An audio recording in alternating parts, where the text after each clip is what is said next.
अपनी इंद्रियों को रजोगुण तमोगुण से मुक्त करो, कल बताया था। गोकुल में भगवान कृष्ण ने 5 नियम बनाए हैं अपने। पहला नियम उन्होंने ये बताया कि जब तक हम गोकुल में रहेंगे तब तक सिला हुआ वस्त्र नहीं पहनेंगे, केवल कांधे कमरिया बांध करके ही हम रहेंगे। भगवान का पहला नियम। दूसरा नियम भगवान ने ये बनाया कि जब तक गोकुल में रहेंगे तब तक हम बाल नहीं कटवाएंगे, बड़े बड़े घुंघराले बाल भगवान के। तीसरा भगवान ने ये नियम बताया कि हम जब तक गोकुल में रहेंगे तब तक पैरों में खड़ाऊं नहीं पहनेंगे, चरण पादुका धारण नहीं करेंगे। भगवान ने चौथा नियम बनाया कि जब तक हम 11 वर्ष के नहीं हो जाएंगे तब तक हम गोकुल छोड़ के नहीं जाएंगे। और भगवान ने एक 5वां नियम बनाया कि जब तक हम गोकुल में रहेंगे, कंस चाहे जितने असुरों को भेजे, हम कभी शस्त्र नहीं उठाएंगे। गोकुल में भगवान का शस्त्र भगवान की बांसुरी ही है। 5 नियम लेकर के परमात्मा अपनी बाल लीला प्रारंभ करते हैं। धीरे धीरे भगवान अपनी तोतली भाषा में यशोदा को मैया मैया कह करके पुकारने लगे।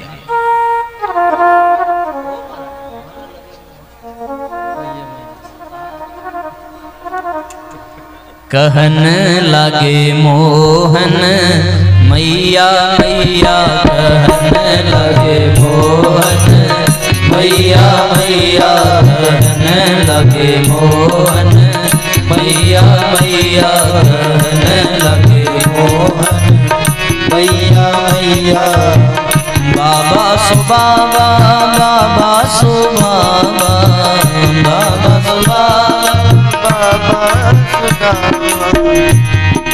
बलदाऊ के भैया, कहन लगे मोहन मैया मैया, कहन लगे मोहन मैया मैया।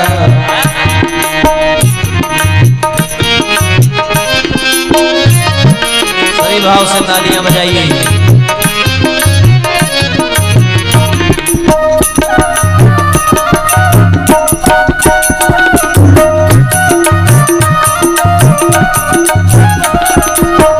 ऊंचे चढ़े चढ़े कहती यशोदा, ऊंचे चढ़े चढ़े कहती यशोदा, ले ले नाम कन्हैया, ले ले नाम कन्हैया। ऊंचे चढ़े चढ़े कहती यशोदा, ऊंचे चढ़े चढ़े कहती यशोदा, ले ले नाम कन्हैया कन्हैया, ले ले नाम कन्हैया कन्हैया। कहने लगे मोहन मैया मैया, कहने लगे मोहन मैया मैया, कहने लगे मोहन मैया मैया। जय हो।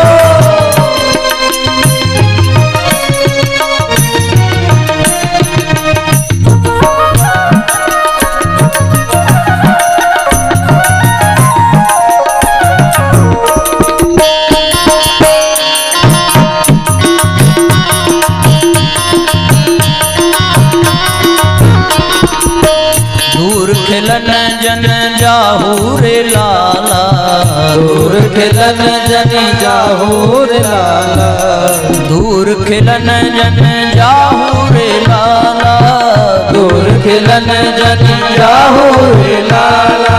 मारेगी काहू की गैया, मारेगी काहू की गैया, ओ गैया।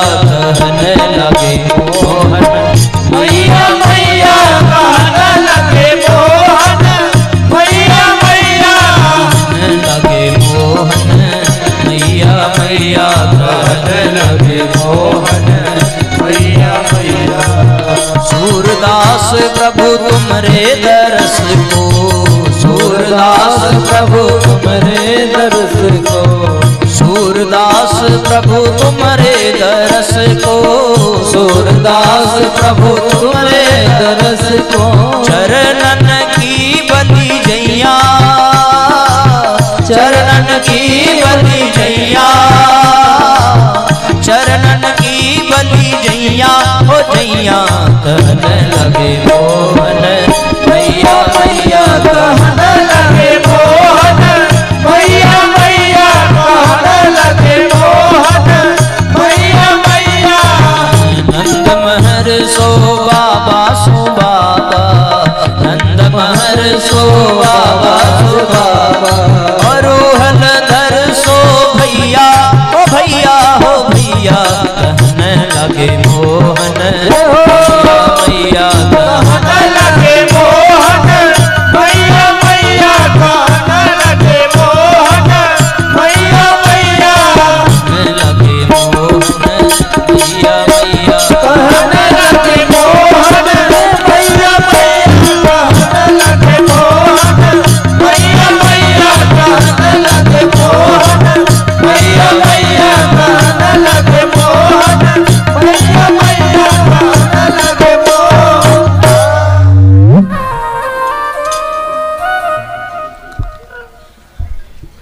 भगवान थोड़े से बड़े हुए, एक बार यशोदा कन्हैया को अपनी गोद में बिठा करके दूध पिलाती है। भगवान हैं कि माँ के आंचल से मुंह हटाने का नाम नहीं लेते। 10 मिनट बीते, 15 मिनट बीते होंगे, 20 मिनट बीत गए, 1 घंटा बीत गया, भगवान पिए ही जा रहे हैं, पिए ही जा रहे हैं। यशोदा को बड़ी चिंता हुई कि कहीं ऐसा ना हो जाए ज्यादा ही दूध पी ले और अपच हो जाए। बार बार छुड़ाने की कोशिश करें पर भगवान है कि छोड़ने का नाम नहीं लेते। मैया ने गुदगुदी करना प्रारंभ किया, हो सकता है गुदगुदी करने से छोड़ दे। भगवान मनी मन सोचते हैं कि मैया चिंता मत कर, अपच नहीं होगा, तू जिसे पिला रही है वो सारे जगत का मालिक है, तू सिर्फ मेरा पेट नहीं भर रही है, तुझे पूरी दुनिया का पेट भरना है। जगत पिता की तू जगत माता है। और एक बात याद रखना साथियों, जिसने भगवान को तृप्त कर दिया वो सारे संसार को तृप्त कर सकता है, और जो संसार को तृप्त करना चाहे भगवान को भुला करके वो किसी को तृप्त नहीं कर सकता। ये जो माँ का दूध है ये दूध नहीं है, ये माँ का प्रेम है, जो माँ अपने बच्चे को अपने आंचल में छुपा करके पिलाती है। आजकल तो शहरों में आंचल देखने को ही नहीं मिलता। जीन्स के पैंट में कौन सा आंचल होगा? अब बाजार का दूध पीने वाले बच्चे बाजारू ही होंगे, परिवारू नहीं होंगे। उनके ऊपर माँ का ऋण तब चढ़े जब माँ का दूध पिए।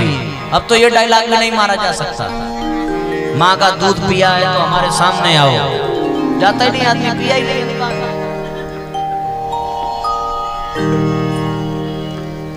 तो इसलिए माताओं, एक स्त्री की पूर्णता तब है जब वो मां बन जाए। उसके स्त्री होने की सार्थकता इसी में है कि उसके आंचल से लिपट करके कोई बच्चा अपने सारे गम भुला दे, वही मां होती है। सारे दुखों को हर लेने वाली, सारे दुखों को दूर कर देने वाली माता होती है। यशोदा आज भगवान को तृप्त कर रही है, और भगवान को तृप्त करने वाली ही सारी दुनिया को तृप्त कर सकती है। यशोदा का तात्पर्य क्या है? यश ददाति इति यशोदा, जो दूसरों को यश देती है, जो दूसरों को सम्मान देती है, जो दूसरों को मान देती है, वो यशोदा है। भगवान यशोदा के यहाँ आए तो यशोदा का नाम ही देखो, यश देने वाली, सम्मान देने वाली। आज व्यक्ति यश पाना चाहता है, सम्मान पाना चाहता है, वो सम्मान देना नहीं चाहता। पर ये प्रकृति का नियम है, जो दोगे वो मिलेगा। यदि आप किसी को सम्मान दें तो सम्मान मिलेगा। और मैं आपसे कह दूं, अगर आपके मन में यह शिकायत हो कि हमें कोई सम्मान नहीं देता, हमारी बात कोई नहीं मानता, हमें कोई सुनता नहीं है, हम बड़े हैं फिर भी हमारी कोई इज्जत नहीं है, यदि ये शिकायत हो तो आज एक सूत्र लेकर के जाना, जो आपको सम्मान न देता हो उसे तुम सम्मान देना प्रारंभ करो। देखो 2-4 दिन बाद वो तुम्हारी इज्जत करने लगेगा। सच्ची बात है। देखो इस दुनिया की रीत है, अगर तुम गाली दोगे तो बदले में देखो जरा। तो साथियों, आज भगवान ने पहली बार मैया यशोदा को अपने मुखमंडल में विश्व ब्रह्मांड का दर्शन कराया।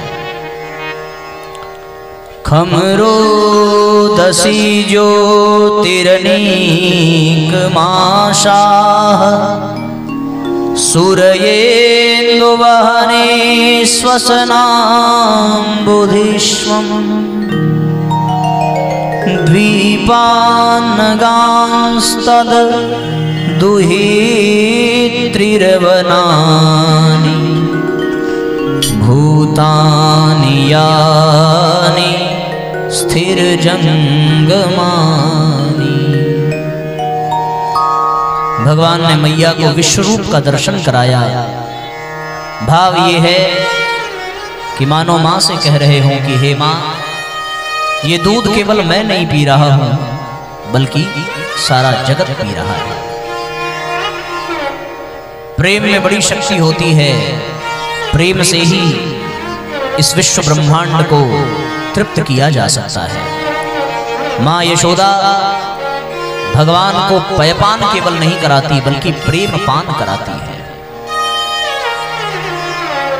प्रेम से ही भगवान तृप्त होते हैं, भाव से ही भगवान तृप्त होते हैं। अतः इस संसार को भी यदि तृप्त करें तो वो केवल और केवल प्रेम ही माध्यम बन सकता है। समय बीता, भगवान विश्राम करने लगे। निरामय को साकार बनाती है ये भक्ति, अरूप को भी भक्ति रूप दे देती है। और जब रूप प्राप्त हो जाए तो उसे कोई न कोई नाम भी दिया जाना चाहिए। भगवान का नामकरण करने की योजना बनी। इसलिए जो अनामी है, जिनके सहस्त्रों नाम हैं, उनके भी नाम की नामकरण करने की व्यवस्था बनी। शुकदेव जी परीक्षित से कहते हैं कि हे परीक्षित, गर्गः पुरोहितो राजन्य दूनाम सुमहातपाः व्रजम जगाम नंदस्य वसुदेव प्रचोदितः। वसुदेव जी ने गर्गाचार्य जी को, जो कि यादवों के पुरोहित हैं, उनको एकांत में बुलाया और कहा कि आप बाबा नंद के यहाँ जाइए, गोकुल में उसके 2 पुत्र हैं, उनका नामकरण कर दीजिए।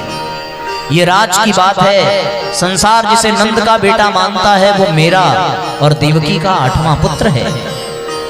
सुनकर गर्गाचार्य जी महाराज बड़े प्रसन्न हुए और प्रसन्न होकर के उन्होंने गोकुल जाकर के नंद बाबा के दोनों पुत्रों के नामकरण का मन बनाया। कंस को इस बात का पता न चले कि ये वसुदेव का 8वां पुत्र है, इसलिए भगवान के नामकरण की व्यवस्था पर कोई विशेष आयोजन नहीं हुआ, बल्कि गौशाला में सबसे छुपा करके भगवान के नामकरण का कार्यक्रम बनाया गया। नामकरण करने के लिए रोहिणी के पुत्र को यशोदा अपनी गोद में लेकर के बैठी और यशोदा के पुत्र को रोहिणी अपने गोद में लेकर के बैठी। गर्गाचार्य जी जो ब्रह्म को जानने वाले हैं, जो परम विद्वान हैं, उन्होंने आज पहली बार अपने सन्मुख परमात्मा के दर्शन किए हैं। नामकरण संस्कार के अंतर्गत प्रारंभिक स्वस्ति पुण्य वाचन कार्यक्रम संपन्न हुआ। फिर गर्गाचार्य जी ने नामकरण के लिए मन बनाया। यशोदा की जो गोद में बालक है उसे देख करके उन्होंने नाम रखा अयं हिरोहिणी पुत्रो रमयन सूहृदय गुणैः आख्यास्यते राम इति बलाधिक्याद बलम विदुः। अर्थात ये जो रोहिणी के पुत्र हैं ये अपने गुणों के द्वारा सारे जगत को रमाएंगे, इसलिए इनका नाम राम है। ये बहुत बलवान होंगे, बलवान होने के नाते इनको लोग बलराम कहेंगे। ये रोहिणी के पुत्र हैं इसलिए इन्हें रोहिणेय भी कहा जाएगा। यादवों की एकता बनाए रखेंगे इसलिए इनका नाम संकर्षण होगा। वैसे तो गर्भ संकर्षणात् संकर्षणः, अर्थात देवकी के गर्भ से संकर्षण करके इनको रोहिणी के गर्भ में भगवान ने स्थापित कराया है, इस नाते ये संकर्षण कहलाएंगे। तत्पश्चात रोहिणी के गोद में जो यशोदा के पुत्र हैं उन पर दृष्टि पहुंची है गर्गाचार्य जी की। और जैसे ही गर्गाचार्य ने उनको देखा उनके मन में आया खोजा सकल जहां में तो पाया तेरा पता नहीं, अब पता मिला है तेरा तो फिर मेरा पता नहीं। खो गए उस छोटे से बालक को देख करके, उसके सौंदर्य को, उसके चेहरे के तेज को समाधि लगने लगी। नंद बाबा ने निवेदन किया कि महाराज कहां खो गए, नामकरण करिए, अब हमारे बेटे का नाम बताइए। गर्गाचार्य जी ने कहा कि मैं क्या नाम बताऊं, बहुनि सन्ति नामानि रूपाणि च सुतस्य ते। आपके पुत्र के अनेकों नाम अनेकों रूप हैं, गुण कर्मानुरूपाणि तान्यहं वेद नो जना। इनके नाम अनेक अनूपा, अनेकों नाम हैं। मैं नृप कहब सो मति अनुरूपा, अपनी मति के अनुसार मैं कह रहा हूं इनके अनेकों नाम हैं। इन्होंने बार बार जन्म लिया है। ये सतयुग में जब आते हैं तो शुक्ल वर्ण के होते हैं, त्रेता में आते हैं तो रक्त वर्ण के होते हैं, द्वापर में आए हैं तो पीत वर्ण के हैं, अभी इस बार आए हैं द्वापर के अंतिम चरण में, अब कृष्ण रूप में हैं अर्थात काले रूप में हैं और सबको आनंद देने वाले हैं। कृषिर्भुवाचकः शब्दो णश्च निर्वृत्तिवाचकः तयोरैक्यं परब्रह्म कृष्णारित्यभिधीयते। कृष्ण का अर्थ बताते हैं सद और अण का अर्थ है आनंद, जो सबको आनंद देने वाला है, जो सबको अपनी ओर आकृष्ट करने वाला है, उसका नाम रखा है कृष्ण। बोलिए कृष्ण कन्हैया लाल की जय हो, बोलिए बलदाऊ जी महाराज की जय हो। इस प्रकार से भगवान ने नामकरण संस्कार संपन्न कराया। नामकरण संस्कार के पश्चात भगवान अब धीरे धीरे जमीन पर खिसक खिसक करके चलने लगे।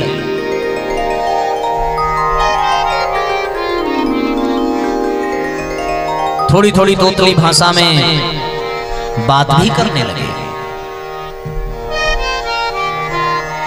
एक बार यशोदा मैया यमुना के किनारे जाकर के स्नान करने का क्रम बनाती हैं। उन्होंने भगवान को जमीन पर रख करके स्नान करने के लिए प्रस्थान किया।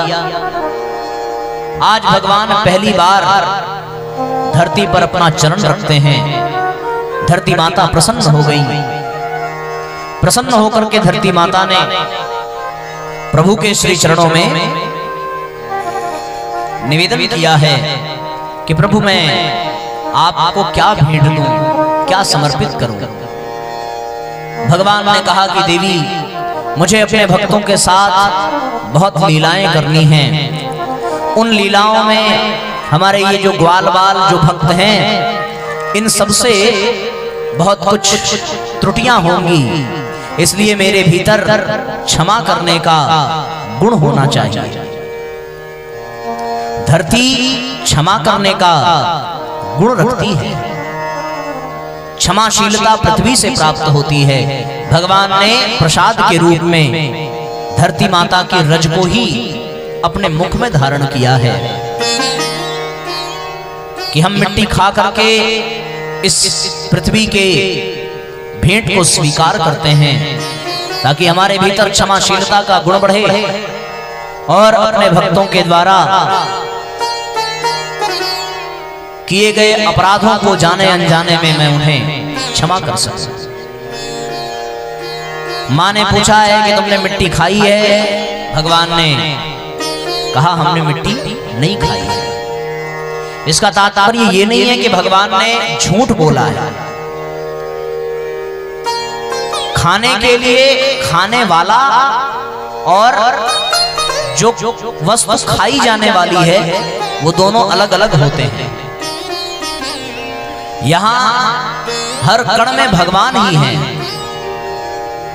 तो कोई खुद को तो खा नहीं सकता। अगर कण कण में परमात्मा विद्यमान है तो उस कण को परमात्मा स्वयं कैसे खा सकता है? पर यह बात यशोदा को समझ में नहीं आई। भगवान को डांटते हुए यशोदा ने कहा कि पिछले जन्म में सूअर था क्या जो मिट्टी खा रहा है? भगवान मुस्कुराए, कहने लगे मैया सत्य कहता हूं, पिछले जन्म में सूअर ही थी। वाराह बन करके इस दुनिया में अवतार लेकर के आया था। इस पृथ्वी को मैंने ही मुक्त किया है। ये पृथ्वी हमारी धर्मपत्नी है और उसके द्वारा दिए गए भेंट को मैं स्वीकार कर रहा हूं। फिर मां ने मुख में उंगली डाल करके भगवान के मुख को खोला है और अब की बार परमात्मा ने एक बार पुनः यशोदा को अपने विश्वरूप का ब्रह्मांड का दर्शन कराया।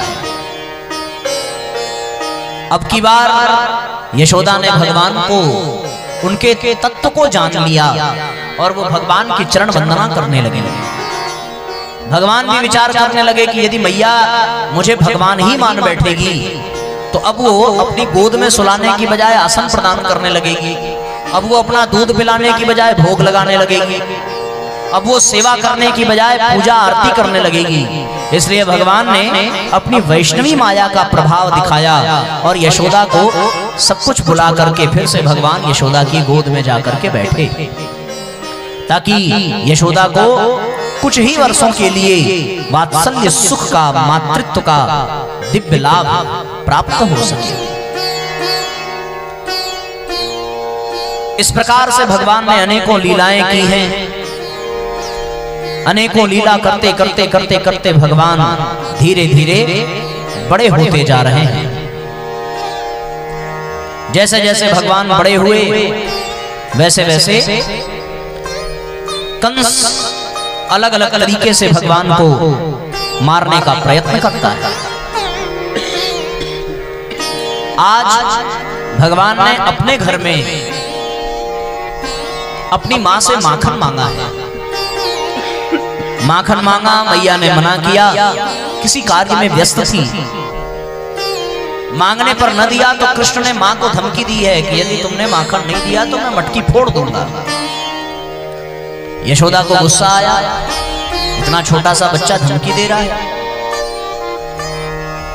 उसने कहा फोड़ के दिखा। भगवान ने फिर पूछा मैया फोड़ दूं? बोले फोड़ के दिखा। बगल में रखी हुई लाठी भगवान ने उठाई और यशोदा के ठीक ऊपर एक मटकी बंधी हुई थी और भगवान ने उसी लाठी से धीरे से मटकी पे मारा, ठक से। मटकी में जितना भी छाछ, दूध और माखन भरा था सब यशोदा के ऊपर जाकर के गिरा। मैया का भगवान ने अभिषेक किया और जैसे ही यशोदा के ऊपर वो दूध, दही, माखन सब गिरा, बड़ी क्रोधित हुई। उसी डंडे को उठाया और कृष्ण को दौड़ाने लगी। भगवान आगे आगे, मैया पीछे पीछे। जितनी तेज दौड़ावे उतनी तेज कृष्ण भगवान दूर भागते जाएं। अंततः गत्वा यशोदा थक करके बैठ गई। भगवान को भक्तों पर दया आती है और जब मां को थका हुआ देखा कृष्ण ने, तो फिर भगवान स्वयं चल करके आए और मां से क्षमा मांगते हुए मां की उंगली पकड़ ली। यशोदा का तो क्रोध शांत हुआ नहीं था।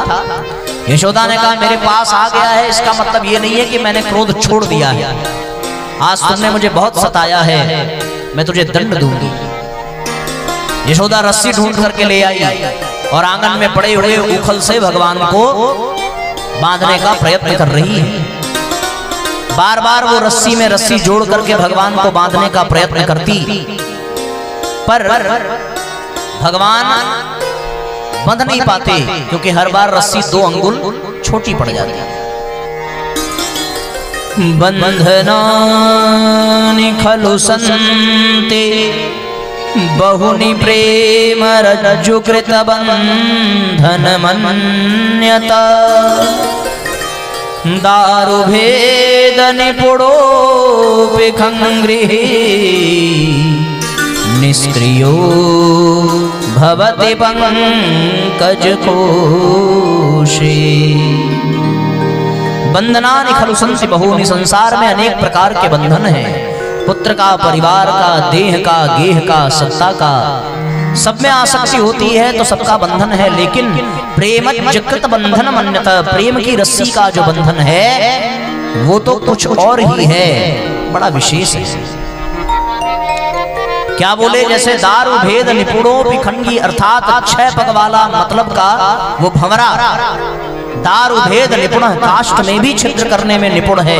काष्ठ में भी छिद्र कर दे भंवरा, लेकिन कमल को चाहता है भंवरा, इसलिए कमल में प्रेम होता है। भ्रमर को कमल पर बैठता है और कमल के मकरंद को लेता है, और जब संध्या होती है तो सूरज ढल जाता है, कमल बंद हो जाता है, फिर भी वो भंवरा जो लकड़ी को छेदने की शक्ति रखता है, कमल को छेद कर बाहर नहीं आता, क्योंकि वो कमल से प्रेम करता है। व्यक्ति जिससे प्रेम करता है उसे कष्ट देना नहीं चाहता, और व्यक्ति का जिससे स्वार्थ होता है उसे छोड़ता भी नहीं है। जहां प्रेम हो वो प्रेम अपने प्रेमी को कभी भी कष्ट में नहीं देख सकता। जो लोग पुष्प से प्रेम करते हैं वो फूल को कभी तोड़ेंगे नहीं, वो फूल को देख करके मगन हो जाते हैं कि कितना प्यारा लग रहा है, कितना सुंदर लग रहा है। पर जो लोग फूलों के प्रति स्वार्थ भाव रखते हैं वो उसे तोड़ करके भगवान को चढ़ाते हैं। वो भंवरा कमल से प्रेम करता है, इसलिए वो कमल की पंखुड़ियों को छिद्र नहीं करता, और उसमें शक्ति है, वो काट को भी छिद्र कर देता है। उसी प्रकार यशोदा जो है ये भगवान को प्रेम में ही बांधने का प्रयत्न करती है तो अवश्य क्रोध में, पर यशोदा ने प्रेम में ही भगवान को बांधा है। प्रेम के बंधन में भगवान बंधे हैं। बारंबार मैया प्रयास करती है और बार बार जब वो रस्सी नहीं बंधती तो उसमें एक बहुत बड़ा दर्शन छिपा हुआ है, और दर्शन ये है कि पहला तो व्यक्ति का अपना अहंकार, और ये अहंकार के नाते वो रस्सी बार बार छोटी पड़ जाती है। इसलिए भगवान को वही बांध सकता है जो अहंकार रहित होता है। जिसमें अहंकार का भाव होता है वो कभी भी भगवान को अपने प्रेम में बांध नहीं सकता। और जो अहंकार रहित होता है वो बड़ी सरलता से, बड़ी आसानी से भगवान को बांध लेता है। ये जो 2 अंगुल रस्सी छोटी पड़ी, रस्सी यानी गुण, रस्सी को गुण भी कहते हैं संस्कृत में। गुण निर्गुण को कैसे बांध सकता है? कभी नहीं बांध सकता। इसको भगवान की प्राप्ति के अलग अलग साधन कहो, कोई साधन भगवान को बांधने में समर्थ नहीं है। जब तक अहम न मिट जाए, जब तक अहंकार न मिट जाए, तब तक भगवान को बांधा नहीं जा सकता।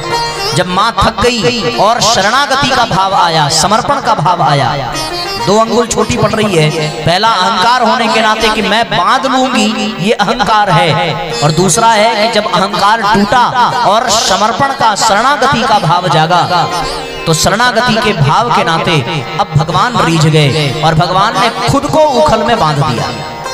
ये भगवान के संदेश को मां समझ नहीं पाई। मैया चली गई यमुना स्नान करने। भगवान ने सोचा आप बधे ही हैं तो कुछ काम कर लें। और भगवान ने काम क्या किया? आंगन में लगे हुए यमलार्जुन के 2 वृक्षों पर भगवान की दृष्टि गई। देखा वो दोनों वृक्ष भगवान से प्रार्थना कर रहे हैं अपने उद्धार के लिए। जैसे ही पहुंची वैसे ही भगवान ने उखल में फंसा करके थोड़ा सा बल लगाया और बल लगाते ही यमलार्जुन के दोनों वृक्ष जड़ से उखड़ गए। और जैसे ही उखड़े वैसे ही उन वृक्षों में से 2 गंधर्व प्रकट हुए। ये गंधर्व कौन है? ये नलकुबर और मणिग्रीव हैं, कुबेर के पुत्र हैं और रुद्र के अनुचर भी हैं। इन्होंने एक बार नग्न अवस्था में स्त्रियों के साथ नदी में स्नान करते हुए नारद जी को देखा। स्त्रियां तो अपनी लाज बचा करके भाग गईं, पर ये दोनों वारुणी के प्रभाव से, शराब के प्रभाव के नाते नारद जी का अपमान कर बैठे। नारद जी ने इन्हें श्राप दिया कि जिस शराब के पीने से तुम्हारी बुद्धि जड़ की तरह हो गई है, उसी प्रकार तुम जड़ योनि में जाओ और जड़ योनि में जाकर के अपने पाप का दंड भोगो। दोनों ने प्रार्थना की है कि प्रभु क्षमा करिए अपराध को। अपराध का स्मरण हुआ, बोध हुआ, तो नारद जी ने यह आश्वासन दिया कि द्वापर के अंत में जब भगवान कृष्ण इस धरती पर अवतरित होंगे तो उनकी कृपा पात्र से तुम्हारा उद्धार होगा। तो आज वो संत का श्राप भी उनके लिए आशीर्वाद बन गया। भगवान ने यमलार्जुन के उन वृक्षों को उखाड़ करके नलकुबर और मणिग्रीव का उद्धार किया है। लोगों ने भगवान की, दोनों ने स्तुति की है और भगवान से ये प्रार्थना की है कि हे नाथ, हमारी वाणी आपका गुणानुवाद करती रहे, हमारे कान आपकी कथा सुनते रहें, हमारा तन आपकी सेवा में रहे, चरण कमल में हमारा सदैव स्थान बना रहे। सिर झुका करके उन दोनों ने प्रणाम किया और भगवान ने उद्धार किया। यशोदा जब लौट करके आई और वृक्षों को गिरा पाया और बीच में भगवान को बैठा देखा तो यशोदा को बहुत पछतावा हुआ।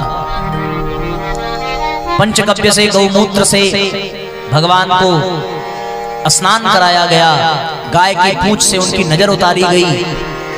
सबके मन में एक भाव आया कि यह स्थान जो गोकुल का है, इसमें आए दिन अनिष्ट होने की संभावना बनी रहती है, इसलिए यह स्थान छोड़ देना चाहिए। गांव के जो बुजुर्ग थे, जो अनुभवी थे, उन्होंने मन बनाया कि सब स्थान छोड़ करके हम लोगों को दूसरे स्थान जाना चाहिए। और दूसरा स्थान क्या है? वृंदावन। वहां पर बड़े बड़े पहाड़ हैं, बड़े बड़े जंगल हैं, वहां हमारे गायों के लिए, पशुओं के लिए पर्याप्त भोजन की व्यवस्था होगी, हमारा भी गुजारा वहां बड़ी आसानी से हो जाएगा। भगवान वृंदावन की ओर प्रस्थान करते हैं। वृंदावन धाम है। गोकुल को छोड़ करके अब सब पूरे गोकुलवासी वृंदावन जाते हैं।